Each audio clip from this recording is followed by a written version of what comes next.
What's up guys, Hector here with another American Stereotypes video. And in case you're unfamiliar with how this is all set up, people send me statements or questions, comments, whatever, about American stereotypes or pretty much anything about the United States of America.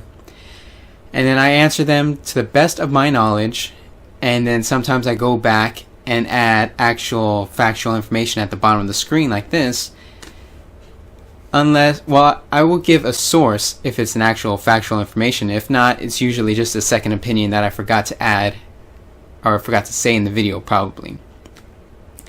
I tried to make this video a few days ago because this guy sent in this huge paragraph, or I think it was like several paragraphs from the same person, and it got really political, so I ended up spending like 30 minutes talking about these different points, and I was trying to compress it, but there are so many ways you can look at certain subjects, so I just had to go back and redo it, I guess, and I'm going to try and make this quick or quicker, and so everybody can understand, I suppose. So I'm going to read this huge thing, or at least each section, and then go through it, hopefully. The first part: America has constantly broke their constitution as well. I think this was continued from an earlier thought. It is also full of corrupt politicians who take bribes from the rich, including corporate business owners. The US government is constantly waging war, spending millions of dollars while they bully other countries, stick their noses into affairs that don't involve them, sacrifice many American soldiers, bring their allies into wars that have no benefit for them, lie about bringing peace, and commit war crimes. They also deny their guilt for the bad things they commit to the world. Not to mention that they didn't sign the Kyoto Protocal. They also don't realize that they once supported the Islamic terrorists at one point, aka the Mujahedeen. Okay, the biggest problem I had with this guy's whole spiel here is that he just says America. And you can't really just say America, because who are you directing this at? If you're blaming the American people, it's not our fault. We have no control over it. If you say the American government, yes, it is the government, or at least the people that are in power at that time. And but you know, politicians keep going in and out of the whole system. Some people raising the levels, and some people just disappear from the whole political process altogether. And so you really have to blame certain people or certain things. It is not the American people's fault. And just saying it's America's fault, that's a little, you know, too vague in my opinion. Alright, so let's go through this one by one as best as I can. America has constantly broke their constitution as well. As I said, it depends on who you're speaking about. Some politicians have broken the constitution, and a lot of the American people try and call them out on that. But the American people don't really have much power over them. Or they get enough of the American public on their side through lies and ads and stuff that they can't recall them, because there are some laws, like a governor. This has happened a few times. People weren't satisfied with how a governor was doing, so they did a recall election, and they get to see if the governor will be kicked out and a new governor will go in. But first they have to get enough votes, and then the whole recall thing will happen, and then they have to get enough votes to see if the recall will go through, and then the next governor. This is all during the same period. Well, once the recall has gone through, the people will vote on if the recall will happen and who will be the new governor. People are voting like for both of those at the same point. It'll probably be too confusing, so let's just move on. And then, as I said, it depends on the person. People higher up, like the president, we don't really have any control over what he does. We don't even really elect our own president. It's a whole electoral system type thing, and we can't really impeach our president. I think that has to be like Congress or something, and you know, politicians have broken our constitution, and a lot of the American people are pissed at it, and we try and do stuff about it, but we're not always very powerful or don't have the power to do so. It's a whole complicated system. So next, it's all full of corrupt politicians who take bribes from the rich, including corporate business owners. Okay, so for those that are not familiar with the political system in the United States, yes, politicians are corrupt, and saying they take bribes, yes and no. They do take a lot of money, but those are all legal type things. So a bribe is usually considered illegal, but our political system allows politicians to take so much money from like lobbyists and from super PACs that are set up under their names. And in the past 10 years or so, they keep raising the limit to how much money they can get. And they even raised it just like a few months ago. They put it in this bill that they were trying to pass, and towards the end of the bill, they're like, oh, by the way, we can get even more money. So those are all legal because our system is effed up. So oh yes, and because they get all this money from like corporations and stuff, they just repay them through different things. Like our latest President Obama, his number one funding were like all these banks, and then when he came in and the economy crashed, he bailed out all the banks and gave them all this tons of money from the American taxpayers, and he didn't really do anything to fix all that stuff. So we could have another crash because of this exact same thing, and we'll just have to bail them out again. And they had that whole too big to fail. The banks weren't broken up, so nobody was really prosecuted for doing fraud, because some of that was fraud. And see, I can keep going on about this. So next, but there are actually some people that are actively trying to get money out of politics because they believe money is the root of all the evil in politics, at least. So some people are setting up super PACs of their own or doing other things. There's a Mayday PAC, I believe, where they try to raise money to support politicians to do the right thing. I think that was a stupid idea, but they're trying it, so that's something. But one that I do support is Wolf PAC. They're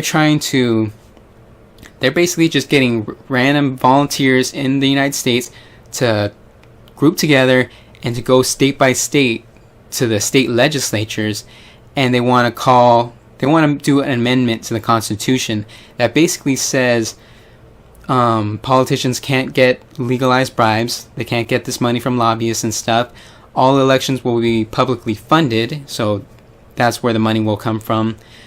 Corporations aren't people, because somehow that became a law, sort of. Corporations have human rights, and at least the good parts. They have freedom of speech and all that BS. And then they're just going to get rid of all those stupid laws that have to do with money and politicians. And to amend the Constitution, you usually have to go through Congress and the House of Representatives, and well, we can't because they're corrupt, right? So there's actually another way to do it, is to go state by state and to get about 3/4 of the state to put it forward. I actually looked it up. It's Article 5 of the United States Constitution. So it says, amendments may be adopted and sent to the states for ratification by a national convention assembled at the request of the legislatures of at least 2/3, and right now that's 34 of the states, because there's 50 states in the United States, so 34. And then to become part of the Constitution, an amendment must be ratified by state ratifying conventions, because it could go through Congress. And it says, by either as determined by Congress, the legislatures of 3/4, at present 38 of the states, I don't know how it jumped to 38, or state ratifying conventions in 3/4, at present 38 of the states. So I think there's the second one that they're going to try and do. So by national convention and state ratifying conventions. So hopefully, cross your fingers, they'll get this done. I believe they only have about 3 states done so far. I know California is one of them, my home state. I don't remember the other two off the top of my head, but I'm pretty sure there's about 3 of the 50 states that are on the board over the past 2 years. So if you want to jump into that, if you're watching this from the United States, then, help out. Go to wolf-pack.com. The U.S. government is constantly waging war, spending millions of dollars while they bully other countries, stick their noses into affairs that don't involve them. Yeah, this is really long, so I'll try and cut it up. The U.S. government is constantly waging war, yes, because that makes the military contractors more money. Most people say that, and then plus we get a little return on our money here and there. Anyways, spending millions of dollars while they bully other countries. They don't really spend millions of dollars just to bully other countries. They spend millions of dollars to make more money. Like, a good example is the last presidential administration, Bush and Cheney. Vice President was Cheney. They had so many ties to oil companies. So when all this war happened, their companies that they used to be involved in, just the money that they earned skyrocketed. They just started earning more and more money, and so there's always this tie to money. They'll spend money, but they will make money. But of course, the American people won't make money. It's all the corrupt politicians. We're just here footing the bill, sort of. And the American people are pissed off at that, don't think that we're not. So, again, bully other countries, not exactly. Stick their noses into affairs that don't involve them, sacrifice American soldiers, bring their allies into wars that have no benefit for them. Not really. Most of the time, the allies of the United States want to get into war too. I'm sorry if you think that they don't. They usually do, because that probably makes them some money. And if they don't want to get involved, they don't have to, because we were trying to get France involved into some huge war, and they're like, F that, we ain't going, and so they didn't go. So these countries don't have to go if they don't want to, but if they have an interest in it, they will go. And sticking their nose into other people's affairs, I said this before I think I might have said it on my blog, maybe. I never said it on camera, so I'll say it now. There are a lot of horrible things that happen in the world. And if nobody steps in, these horrible things will keep happening. And I know it's kind of easy to say, well, this side's bad and this side's good. But no, there are some really straight down the line good and bad things. Like when, I know this is sort of a bad example because we shouldn't have gotten into Iraq, and we pretty much supported Saddam Hussein and all that stuff. But Saddam Hussein was a crazy ass, leader that was killing a lot of his own people. But he did kind of keep things in line, and without him, now we have a whole clusterfuck with ISIS and all that stuff. But when he was in there, he was killing a bunch of people and shit. And so we kind of jumped in there and helped, even though we didn't want to. And then even in Africa, stuff like that happens where, there's this whole, I don't want to keep saying slaughter. It's just a bunch of bad stuff happens. The people ask for help because they're powerless. And sometimes they even specifically ask the United States for help. So we go in there and help them. Or sometimes other countries, not just the United States, goes in there and helps them. And then when things are kind of settled, they're like, why are you trying to police the world? Because if we don't police the world, some fucked up shit will happen. But of course we can stay back if we want to and just let stuff, happen. And it'll save us some money, because a lot of the American people are that self-centered or cynical. Well, not cynical. A lot of the American people just want nothing to do with the rest of the world in terms of spending money. Because we believe, a lot of us in the regular poor section of America believe we don't have any money left, so we can't keep giving money for help and stuff like that to other countries, even though countries give us money when we need it, like during natural disasters and stuff. But some people just think we need to stay away from all these other affairs so we can help build ourselves back up, because we had that huge crash back in 2008. Even before then, we were hurting. So a lot of American people just don't want to get involved with anything, but of course we don't have any control over that, so that's all the American government. Again, I'll keep saying it, it's the American government. We have no control over it, not the American people. Alright, and commit war crimes. Yeah, we recently did a whole investigation, and it was like 100% confirmed that we did war crimes in the past. And we're not doing them anymore to our knowledge, because there was torture going on, and they say we're not doing torture anymore. But the new president didn't prosecute anybody in the past administration. Although, well, he prosecuted the person that revealed that there was torture going on, so that was really stupid. And so, yeah, again, that is really terrible, and it has happened. And I think there still are some war crimes maybe going on with, like how we might capture people and then keep them in that one prison over in, where is it? Puerto Rico? And we don't give them a trial or anything. And then President Obama killed that one guy who was a United States citizen. He wasn't living in the United States, but he was the son of a known terrorist, and we dropped a drone strike on his head or whatever. And that's pretty much against, the law, so.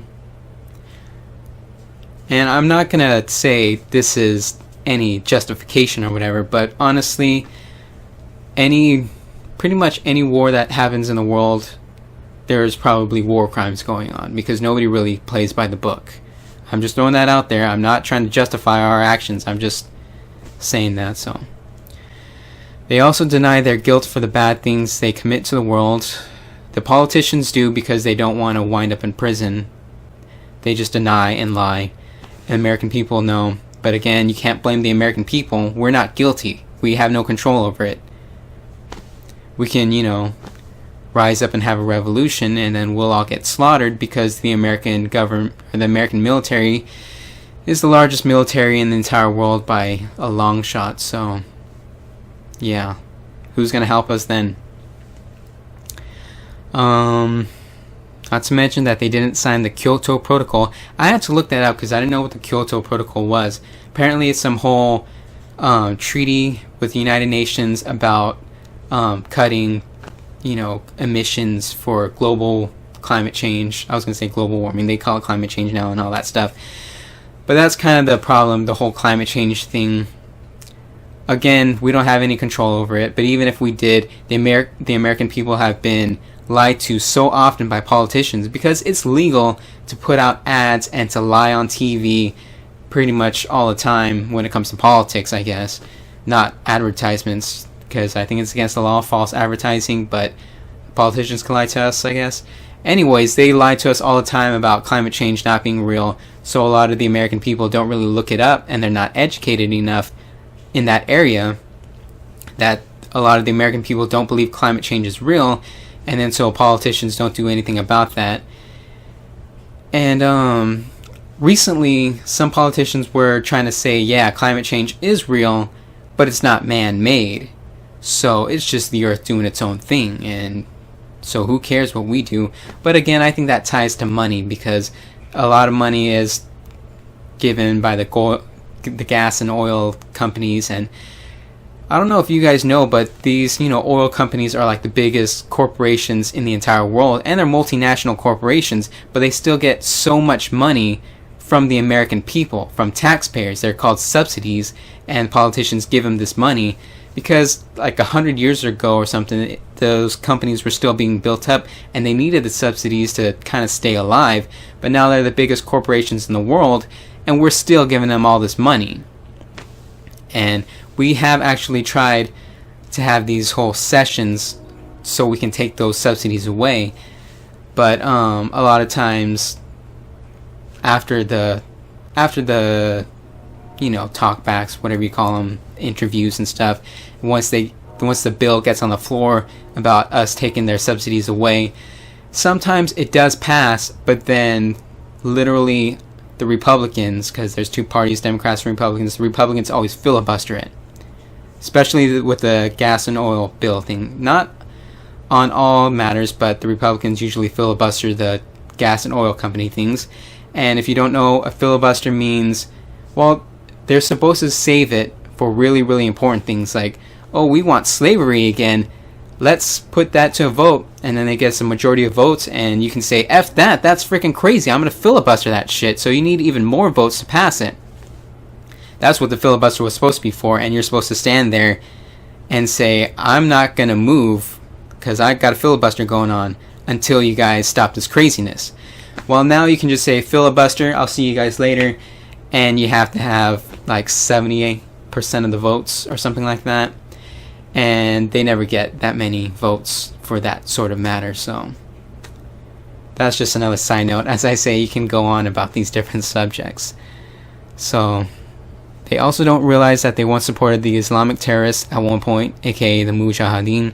The government does know that. The American people in general, I would say, do not know that, because again, it happened about 30 years ago. I don't know the exact dates. We supported, I think we might have built at least a group in like Afghanistan and maybe Iraq. I'm not 100% sure myself. So see, I don't even know myself. We supported a group to fight the Soviet Union in Russia.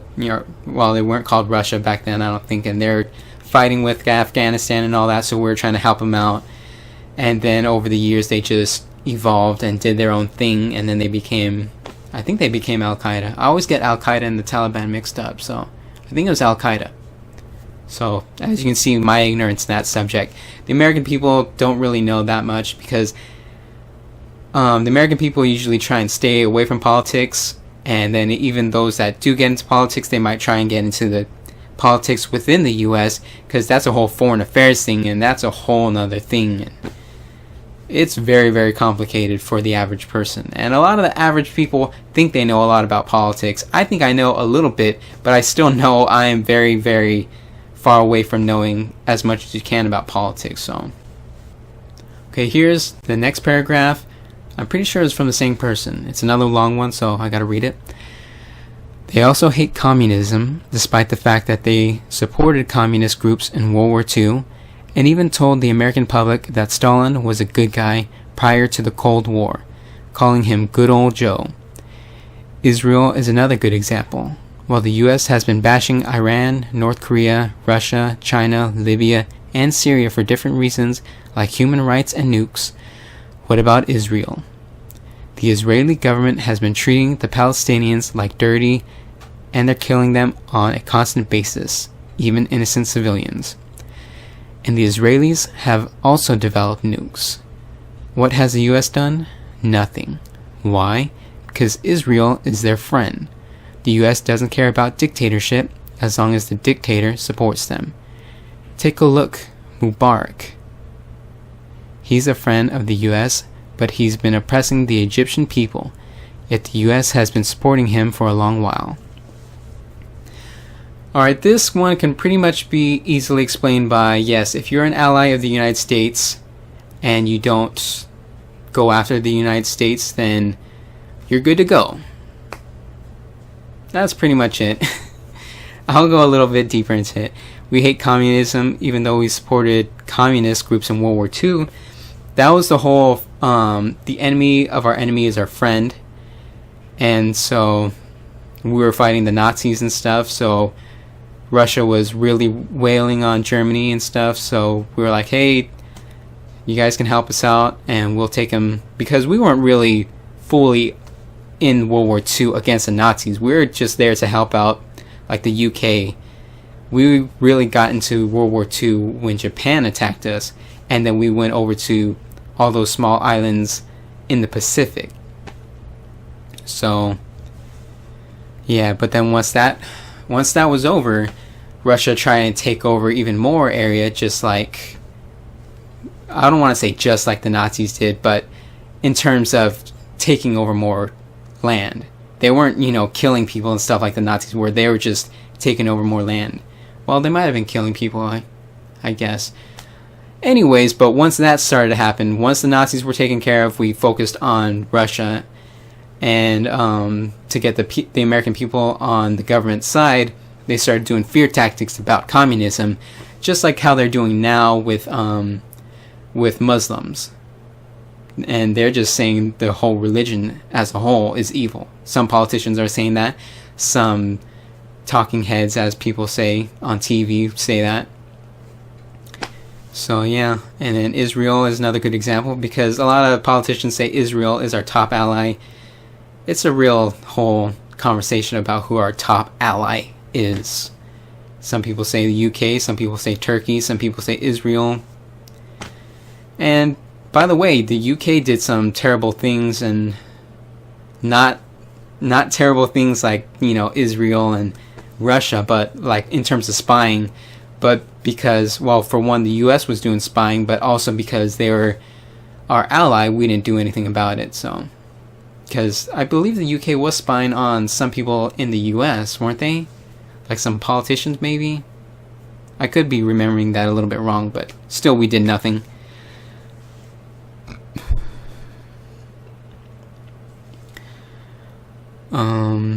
Oh yeah, and it says the Israeli government has nukes. I don't think that's correct. I know the Israeli government has a ton of military supplies that they got from the United States, because they're like our allies, and they have been doing a lot of terrible stuff to the Palestinians. And that's kind of like a huge breaking point between the American people when they talk about politics. Some people are saying, dude, Israeli is just wailing on these Palestinians, and they're even killing innocents. And the other people are like, well, the Palestinians are terrorists, and they started it first or something. And that's just a whole deal. But of course, you're right that the government supports Israel, but some people in government are trying to say Israel is not doing the right thing. So,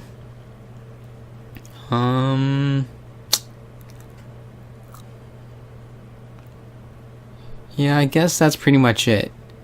Just if you're an ally, then we won't do anything for you. Saudi Arabia is another huge example, because Saudi Arabia is like a huge ally to the US, I guess, kind of, and they supply a ton of oil to us, and the oil companies, corporations and stuff. And some people don't know, but the people that did the attacks during September 11th, they actually came from Saudi Arabia. But we did nothing to Saudi Arabia. We just went straight into Afghanistan, because that was where the terrorist organization was kind of built. But the actual ethnicity of the people, and I think they actually came directly from Saudi Arabia. And a lot of people believe the American government really started going against ISIS because they were starting to take over so much land, and they were getting really close to Saudi Arabia, and we're like, alright, we got to step in there. But that's just a whole speculation type thing, I guess. Okay, and then this is the last part, the last paragraph. Vietnam is another good example. The people in South Vietnam were sick of Dinh Diem, I might have pronounced that wrong, and wanted communism. This was the will of the people. What did the US try to do? They tried to deny the Vietnamese people an escape from Diem, who was a dictator. And then we had the Vietnamese War, where thousands of Americans died for a losing war. They ended up dying because the US government was selfish. I'm not 100% sure that's how it went down. I'm pretty sure we went because we were like an ally to those countries. I'm not exactly sure, but all I know 100% sure is the American government forced the American people to go, so you can't blame the American people. It was forced so much that, well, there were huge rallies of people saying the Vietnam War is stupid, we need to stop this, and nobody was signing up for the army, so the government did a, what's the term? A draft. That's it. If you don't know what a draft is, basically the government calls up these numbers, kind of like a lottery, and if you have these numbers, then you have to go to war. I forget exactly how those numbers work and how you're tied to the numbers, but anyways, they basically volunteered people to go to war, and you had to go, and if you didn't, then you went to prison. So yeah, that's American land of the free. Go to war or go to prison. But that was, what, 40 years ago? We haven't had any drafts since then, but as I said, a recurring theme throughout this video. The American people wanted nothing to do with this. This was the American government, and we didn't have much control over it. So yeah, I guess that's it. A pretty depressing video. Very political heavy. Politics heavy. I think political heavy. Anyways, so yeah, if you appreciated me taking my time to respond to all this, give a thumbs up. And if you want me to respond to other type things, just leave a comment in this video or send me something on Twitter or on my Facebook page. Links in the description. And subscribe if you want to see more response videos like this, or videos about American culture, or maybe little fun English lessons. That's about it.